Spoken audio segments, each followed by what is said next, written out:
Hi, here we will discuss about multitasking in Java program. All modern operating systems supporting multitasking concept.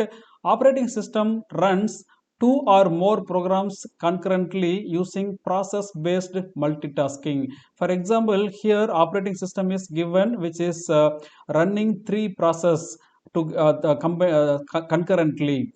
Here the figure shows the thread is executed inside the process. You see the process 1 is having three threads.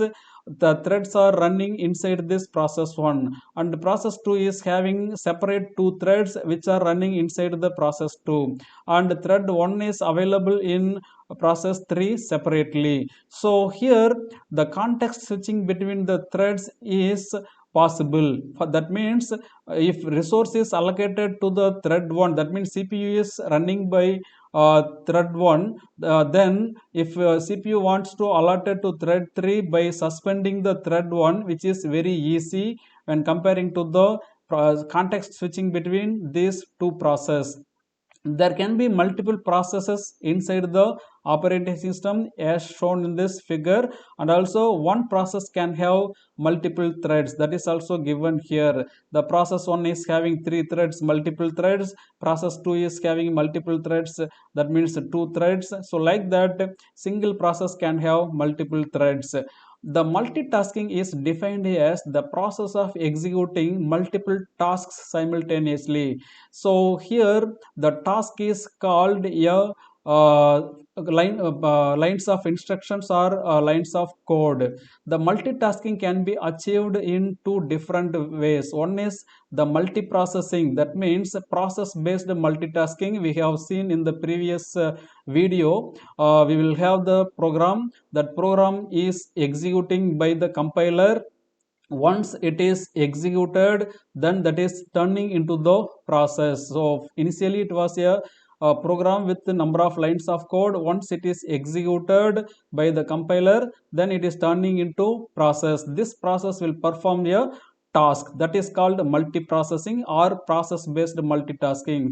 Another one is thread based multitasking, that is called multithreading concept. However, among these two methods, multithreading is mostly used because which is using the shared memory locations among all the threads. Due to that, it is sharing the memory locations. For example, here the person is talking over the mobile phone while he is watching the TV or having a lunch is one of the multitasking in real-time environment. And another one is here in a computer program, user can run multiple programs at the same time. For example, a person can play a song in the media player while entering the data in Word document. At the same time, he can access the email over the web browser. So he is playing the song, and he is accessing the email over the web browser, and he is yeah, entering the content in the document, right, by copying from the web browser and pasting in the word document. So you see here multiple tasks are going on in the operating system.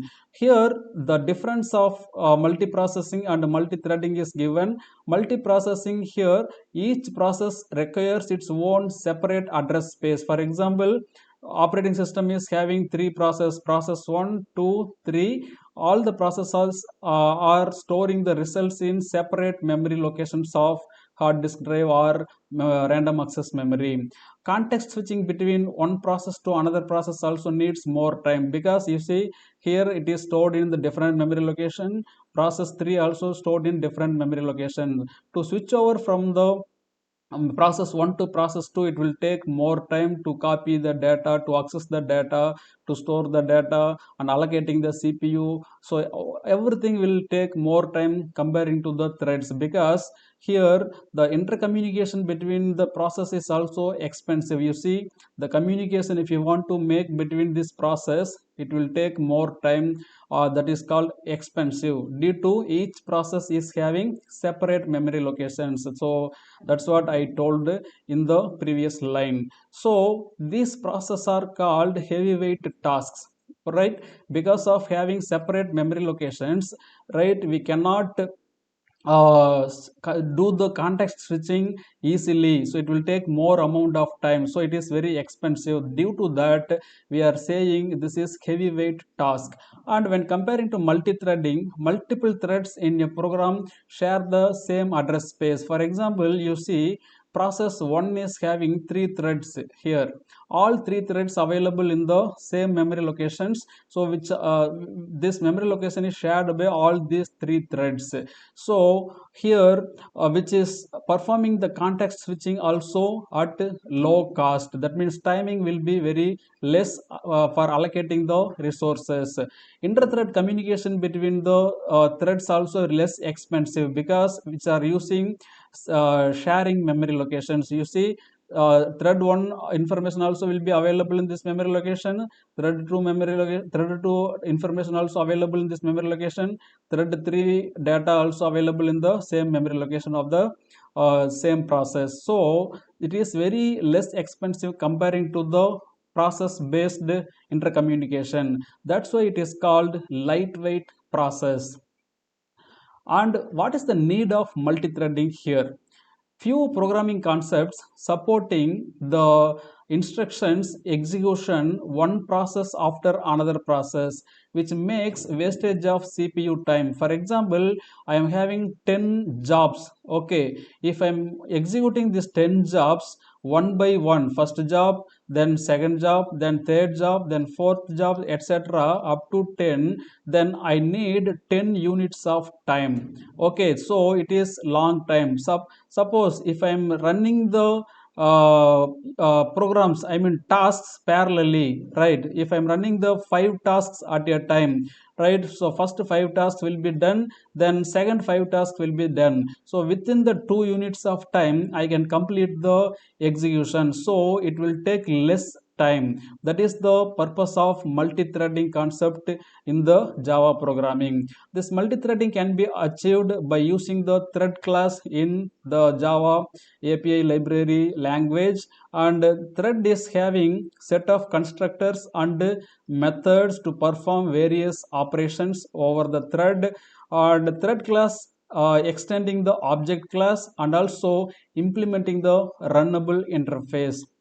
You see, this is the thread class which is implementing runnable interface and also extending inheriting the object class.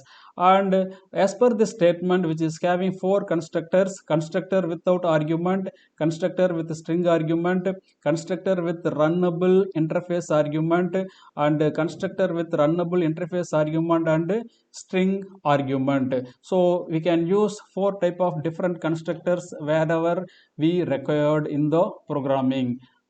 Thanks for watching.